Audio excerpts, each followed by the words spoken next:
మరణాత సృష్టిలో ప్రతి జీవి ప్రతి ప్రాణి ప్రభు సేవకు దగ్గరగా వాడుకున్నారు. మరి చేపలు కూడా దేవుడు చాలా అద్భుతంగా వాడుకున్నాడు. యోనా జీవితంలో మరి చేపను దేవుడు అద్భుతంగా వాడుకున్నాడు.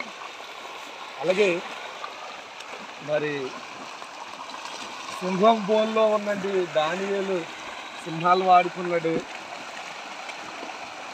నోవహు కాలంలో వాడలో పావురాన్ని వాడుకున్నాడు. ఏలియా కాలంలో కాకోళ్ళను వాడుకున్నాడు దేవుడు.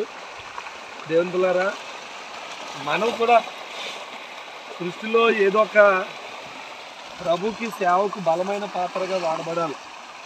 ఈరోజు మట్లాదివారము పక్క ఆరాధన చేసి మరి చేపలకు మేత వేయడానికి వచ్చాము.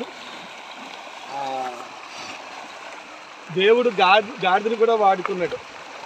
మరి చిన్న గాడిద పిల్లను వాడుకున్నాడు. అది కట్ట వేయబడి ఉన్నది.